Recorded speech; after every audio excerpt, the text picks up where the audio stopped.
As we grow older, things definitely change. Some of the things are for the better while other things don't appear to be. When we look back and remember some of the items we once used, we can really tell how far we've actually come. In this video, we will have a look back at some of those items, and you can be the judge.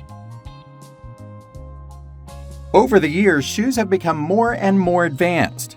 We now have specific shoes for specific activities. However, the shoe fitting side of things has also changed. Between the 1920s and 1970s, it was pretty common to see a fluoroscope or an X-ray shoe fitter being used in shoe stores. These machines were primarily used on children to make sure that they had the right size for their kids. Basically, the customer would place their feet inside the machine and there were viewing portholes on the top and the sides. This would enable the salesman and the parent to see the X-ray view of the feet and the stitching of the shoe to make sure there was enough room. This device became very beneficial to parents who had growing children. By the 1970s, much of the United States had banned the usage of fluoroscopes over the growing concern of radiation exposure. Just think about how many pairs of shoes a kid would have to try on before finding the right ones. Multiply that by every year of growing and it became a real concern for many people. The shoe salesman had an even higher risk of exposure since they dealt with it on a daily basis. If you're old enough, then you can certainly remember seeing cigarette vending machines in restaurants, bars, in the front of grocery stores, and other public places. These machines were quick and easy to operate. Just insert your coins, pull a lever, and out popped your favorite cigarettes. But that was part of the problem. Kids could easily purchase their own cigarettes since no one was there to check their IDs. This became a growing concern and eventually cigarette vending machines started to disappear. If you see one of these machines today, then there are probably other items inside for purchase that aren't cigarettes. Newspaper vending machines were also another item that was very common to see on street corners, business sidewalks, and other public places. They offered an alternative way to get your newspaper rather than having it delivered or purchasing it from your local newsstand. These machines were stocked up daily so that they were always available. However, if you waited too late, all of the newspapers might have been gone. One of the problems with these machines was theft. Someone could pay for one paper and then take several or all of them. That, combined with the emergence of the internet, made these machines somewhat obsolete. People now have the option of getting their news right at their fingertips with a cell phone.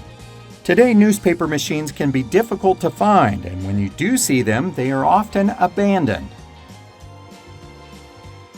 Cell phones have now become a part of everyone's lives.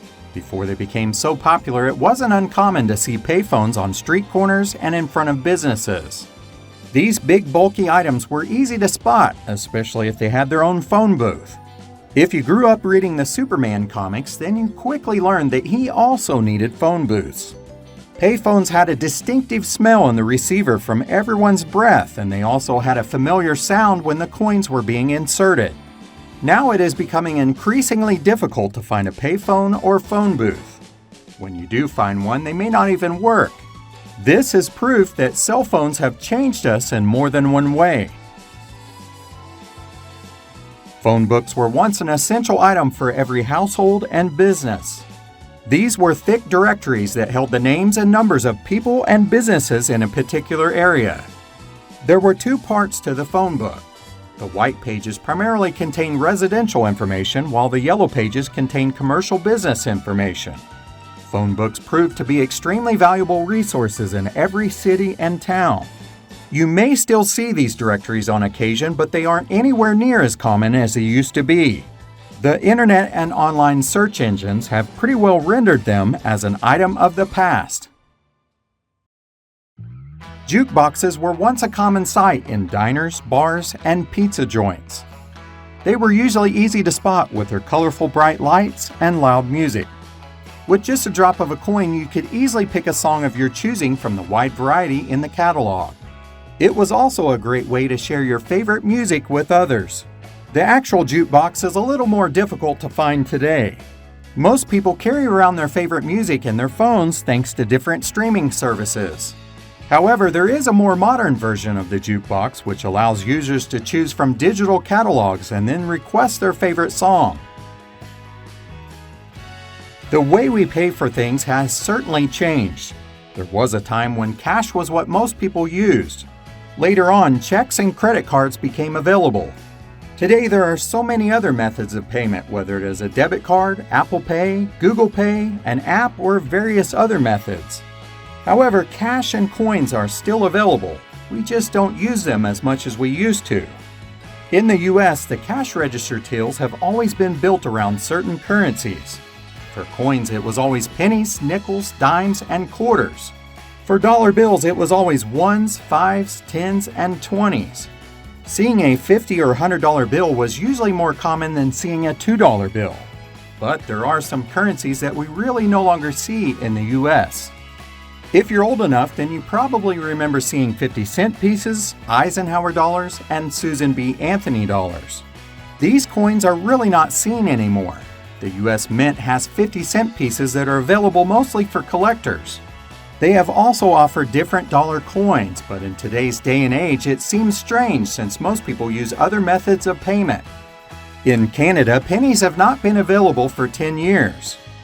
In the future, we will all probably see less and less of different coins and bills no matter which country we are in. The Rolodex was once an essential item for both businesses and homes. This organizational tool was used to keep track of names, phone numbers, and addresses for various contacts. It consisted of a series of cards that were organized in alphabetical order and could easily be flipped through. They were really handy to have around, but most people today store this kind of information in their cell phones and computers. TV guides were once an important item that could be found in practically every household. They were a weekly publication that provided a complete listing of everything that was airing on television for that week. If you wanted to know what was coming on and when, then this was an essential item to have. You certainly didn't want to miss anything coming on television. The TV guide could be delivered to your home or picked up at your local newsstand. These are still available for purchase, but they are somewhat dated because of modern cable and streaming services. But for those of us who grew up using these, they will always hold a special place in our memories. Long before copy machines became so prevalent, we used carbon copy paper. If you have ever used the CC option for an email, that's exactly what it stands for, carbon copy.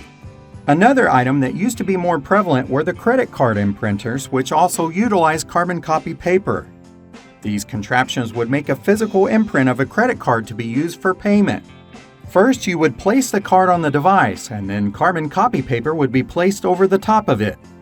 At that point, a slide would be moved over the top of it all, applying pressure and making a copy for the customer and the retailer.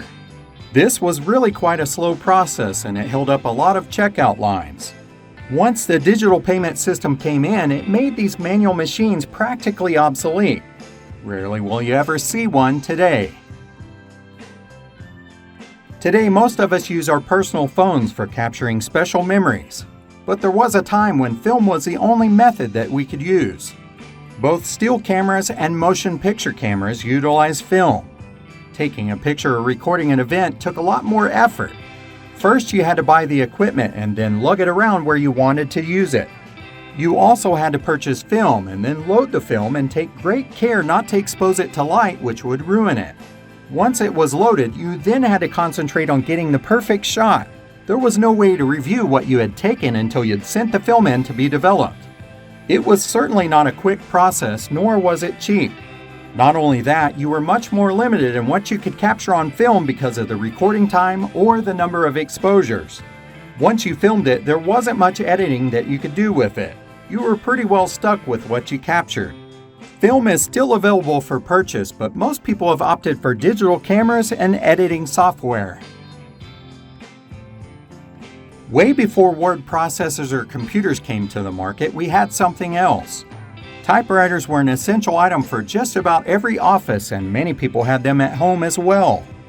Early models were manual mechanical devices that were operated by the user who would press the keys, which would then cause a mechanical arm to strike a ribbon, leaving an impression on paper. Later models on the market were electric, and they were a little bit easier to use. But both of them required users to be proficient at using them, since formatting and correcting mistakes was very limited. Modern computers have definitely taken the place of typewriters, but there are still some people who prefer using the older method at home. All of those items were a huge part of our daily lives. Technology has propelled us forward, and time has taught us that today's items will one day be a thing of the past. Which of those items do you miss most? Let us know in the comments below. As always, thank you so much for watching.